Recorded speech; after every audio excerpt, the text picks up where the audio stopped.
Hi, Steve from Wandsworth Physiotherapy and Osteopathy. Shoulders are the third most common complaint that we treat here at the clinic behind back pain and knee pain. And we know that shoulder problem is quite an intransigent problem. It often takes time for it to resolve and sometimes multiple GP visits and multiple physiotherapy visits. Now, when we think about what causes shoulder problems, the most common thing, up to 80–85% of shoulder pathologies, is to do with the rotator cuff. Now, the rotator cuff is a group of muscles and tendons around the shoulder that come off the back, the top and the front of the shoulder blade and into the arm bone. And the shoulder is a very mobile joint designed for pushing, pulling, throwing. It has a very large range of movement, and the rotator cuff is there to add stability to the shoulder. Now, it's not really the muscles that get injured so much, but it's the tendons of the rotator cuff. And about 80% of injuries for the rotator cuff are actually located into the supraspinatus tendon, which is the tendon at the top of the shoulder. So what can go wrong with the rotator cuff? Well, you can get tears in the rotator cuff and tendinopathy. Now, when we consider tears, you can have full thickness tears through the whole depth of the tendon, or you can get partial thickness tears. We classify them sometimes greater than or less than 50%. And then tendinopathy. Now, there's not necessarily tears in a tendinopathy, but there's dysfunction in the tendon. The tendon becomes thickened. The cells in the tendon produce more fluid, causing the thickening, and there's disorganization in the collagen of the tendon, so the tendon becomes weak and painful.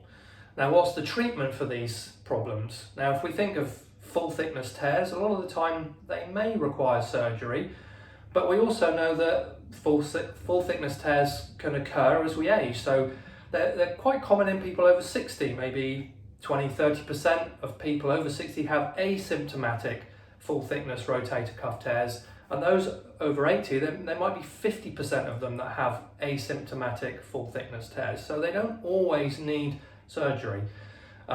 You can always start with a rotator cuff strengthening program to see if you can strengthen the other muscles of the rotator cuff and some general shoulder strengthening. Now, for partial thickness tears, again, you would start with a rotator cuff and general strengthening of the shoulder and see if that helps.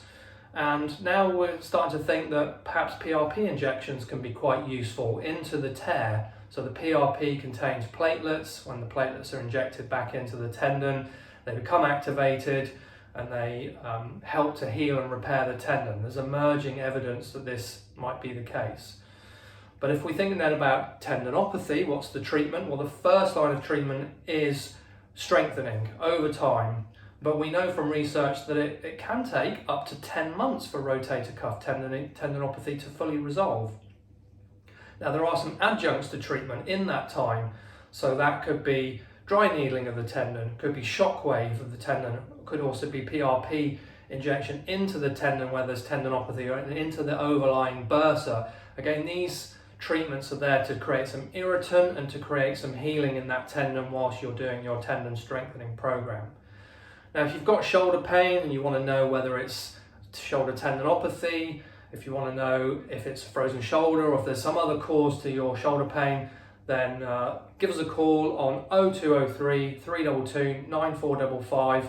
We can examine and ultrasound scan your shoulder and then let you know what your course of action might be.